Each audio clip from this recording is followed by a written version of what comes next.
नवंबर का महीना आ गया है, यानी मीठी मीठी सी सर्दी शुरू हो गई है। और ऐसे मौसम में कुछ चटपटा, तीखा और तला भुना खाने की इच्छा होती है। तो चलिए आज हम घर में बनाते हैं मिर्ची वड़ा, जो कि खाने में बेहद टेस्टी होता है और बनाना उससे भी ज़्यादा आसान होता है। तो इसको बनाने के लिए हमें कुछ नहीं करना है, हमें ले लेना है ताज़ी मिर्ची। इसको भावनगरी मिर्ची भी कहते हैं। ये बड़ी होती है, मोटी होती है और इसमें तीखापन बहुत कम होता है। इसको बच्चे भी इंजॉय कर सकते हैं। तो इसको हम पहले धो लेंगे और धो करके पोंछ करके अच्छे से साफ़ कर लेंगे। अगर बच्चे खाने वाले हैं तो इसके अंदर का जो बीज होता है उसको निकाल दें, और अगर बड़े खाने वाले हैं तो बीज को ऐसे भी छोड़ सकते हैं, क्योंकि ये बहुत ज़्यादा तीखा नहीं होता है। तो इस तरह से पहले हम मिर्ची को साफ़ कर लेते हैं, इसके अंदर के बीज को निकाल लेते हैं, यानी कि इसके अंदर हमें अपनी जो फिलिंग हम बनाएंगे उसको भरने के लिए हमें स्पेस बनाना है। तो इस तरह से हमने मिर्ची को खाली कर लिया है और ये जो हमने बीज निकाले हैं इसको हमें हटा देना है।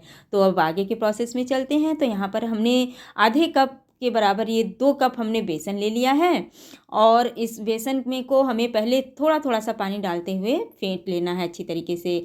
जब हम थोड़ा थोड़ा पानी डालकर इस तरह से फेंटते हैं तो इसमें बिल्कुल लम्स नहीं बनते हैं। और एक बार जब हम इसको लम्प फ्री फेंट कर बैटर इसका तैयार कर लेते हैं तो हमें जितनी इसकी कंसिस्टेंसी चाहिए होती है उसके अकॉर्डिंग हम इसमें पानी ऐड कर सकते हैं। तो हमारा बढ़िया बैटर बनकर तैयार हो गया है। इसको 15 मिनट के रेस्ट पर रख देते हैं। और इधर हमने फ्राई पैन में 2 बड़े चम्मच तेल डाल दिया है, और 1 चम्मच हमने इसमें खड़ा धनिया, 1 चम्मच इसमें हम सरसों के दाना डाल देते हैं। इसके चटकने के बाद हम इसमें और मसाले डालेंगे, जिसमें हमने हींग डाल दिया है, 1 चम्मच सौंफ डाल देंगे। इन सभी मसालों के चटक जाने के बाद इसमें 4 बड़े आलूओं को, जिसको हमने उबाल लिया था और ग्रेट करके रख दिया था, उसको डाल देंगे। और अब इस मसालों के साथ हम पहले इन आलूओं को अच्छी तरीके से भून लेंगे, जिससे कि जब ये आलू इस तरह से भून जाते हैं, सिक जाते हैं, तो इनका टेस्ट बहुत ज़्यादा बढ़ जाता है।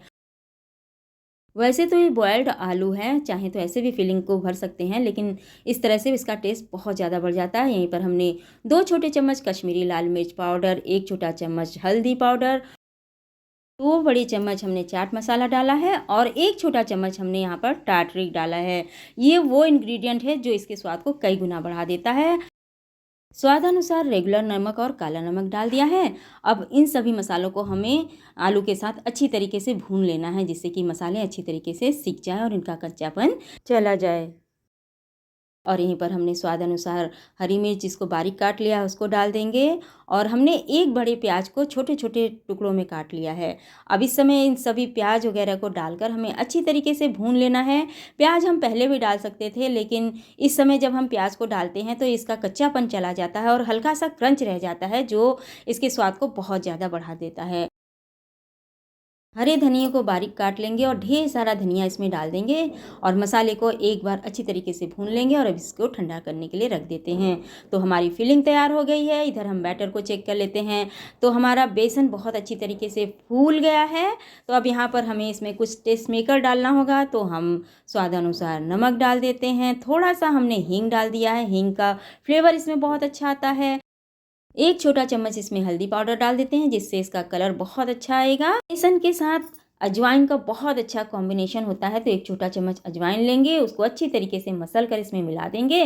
और अब इस पूरे बैटर को हमें अच्छी तरीके से फेंट लेना है, जिससे कि ये थोड़ा फ्लफ़ी हो जाए। और यहीं पर हमने आधा छोटा चम्मच के बराबर बेकिंग सोडा लिया है, उसको डाल देते हैं। और अब इसको हमें अच्छी तरीके से मिला लेना है, और हमारा बैटर बिल्कुल बनकर तैयार हो गया है। तो इसको हम एक गिलास में डाल देते हैं, जिससे मिर्च जो है उसको इसमें डिप करना थोड़ा इजी होगा। लेकिन गिलास मेरा छोटा हो गया था तो मुझे स्पून की हेल्प लेनी पड़ी थी, तो इसलिए थोड़े बड़े गिलास का यूज़ करें। और अब हमने जो फिलिंग तैयार की है, हमारी फिलिंग भी ठंडी हो गई है, बिल्कुल हल्की सी गुनगुनी है। तो इसको हम अपनी मिर्च में अच्छी तरीके से भर लेते हैं। और फिलिंग जब हम भरेंगे तो हमें उसमें बिल्कुल भी कंजूसी नहीं करनी है, क्योंकि जितनी अच्छी फिलिंग इसमें भरेंगे उतना ही ये मिर्ची वड़ा खाने में या मिर्ची का पकौड़ा खाने में मज़ेदार लगेगा। तो इस तरह से अपने पकौड़ों को हमने फिल कर लिया है, और सारे पकौड़ों को हम पहले भर लेते हैं और इसको तैयार कर लेते हैं। जब इतना काम हम कर लेते हैं तो बस अब इसका आगे का काम हमारा बहुत ईजी हो जाता है। अगर मेहमान आने वाले हों तो इतना काम हमें पहले भी करके रख लेना चाहिए। बस मेहमान आए हो तो हमें इसके जो हमने बैटर बनाया है उसमें डिप करना है और फटाफट से फ्राई कर लेना है। तो इस तरह से हमने सारे पकौड़ों को भर लिया है, सारी मिर्ची को भर लिया है और अब हमने तेल रख दिया है गर्म होने को। और तेल जैसे ही हमारा गर्म होगा उसको बस हमें बैटर में डिप कर लेना है। और जैसा कि मेरा गिलास छोटा था तो मुझे थोड़ा स्पून का हेल्प लेना पड़ा, इसलिए आप बड़े बर्तन का यूज़ करें। और बस फटाफट से गर्म तेल में हमें इन पकौड़ों को डालना है। उलटते पलटते दोनों तरफ से हमें सेक लेना है। और ये पकौड़े थोड़े से ज़िद्दी होते हैं, उलटने पलटने में थोड़ी मुश्किल होती है क्योंकि जल्दी पलटने नहीं आते हैं। तो किसी फोर्क या नाइफ़ की हेल्प लेते हुए बहुत ही केयरफुली हमें इसको उलटना पलटना है। अभी हम इसको हाफ़ फ्राई करेंगे, क्योंकि जब हाफ़ फ्राई कर लेंगे तो क्या होगा कि हमारा जो अंदर मिर्ची है वो थोड़ा सॉफ्ट होगा। और जब सेकेंड टाइम हम इसको फ्राई करेंगे तो ये बहुत अच्छी तरीके से सिक जाएंगे, ऊपर से बहुत ही क्रिस्पी करारे होंगे और अंदर से बहुत ही सॉफ्ट बनकर तैयार होते हैं। तो इस तरह से जब हम ये पकौड़े बनाकर तैयार करते हैं तो ये बहुत जल्दी बनकर तैयार होते हैं। थोड़ा सा मेहनत अगर करके रख लिया जाए और जब हमें खाना हो तो गर्मा गर्म हम इस तरह से इसको फ्राई करके तैयार कर सकते हैं। चाय के साथ इसका मज़ा बहुत दोगुना हो जाता है। और अगर हल्की फुल्की भूख हो तो भी ये पकौड़े बहुत यूज़फुल होते हैं, बच्चों के लिए तो बहुत अच्छा स्नैक्स है। तो इस तरह हम इसको पहले डबल फ्राई कर लेते हैं, जिससे कि ये पकौड़े हमारे बहुत अच्छे से करारे हो जाएंगे। इस मिर्च की विशेषता यह है कि इसके अंदर हल्का सा काली मिर्च का स्वाद आता है।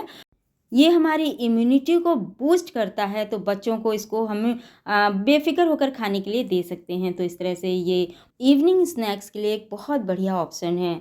तो इस तरह से इसको घर में बनाकर तैयार करें और बच्चों को उनकी मनपसंद का खाना खिलाएं। अगर हम इसको दाल चावल के साथ इंजॉय करना चाहें तो इसको दाल चावल के साथ भी इंजॉय कर सकते हैं, इसके साथ भी ये बहुत अच्छा लगता है और दाल चावल का टेस्ट बिल्कुल बढ़ जाता है। तो इस तरह से हमने अपने सारे मिर्ची बड़ों को डबल फ्राई कर लिया है और बस हमारे बड़े बनकर तैयार हैं। कितने क्रिस्पी और कितने खस्ते हैं इसका अंदाज़ा इस आवाज़ से लगाया जा सकता है। ये बहुत ही अच्छे बनकर तैयार होते हैं और हम इसको बिल्कुल तेज़ आंच पे सेकते हैं, क्योंकि इसमें बहुत ज़्यादा सीखने जैसी कोई चीज़ नहीं होती है। जो फीलिंग भरते हैं वो ऑलरेडी कुकड होती है, तो बहुत ज़्यादा इसको कुक नहीं करना है। और इसको हम गर्म तेल में फ्राई करते हैं तो बिल्कुल भी ऑयली नहीं होती है। इसको किसी भी चटनी या सॉस के साथ हम आराम से इंजॉय कर सकते हैं।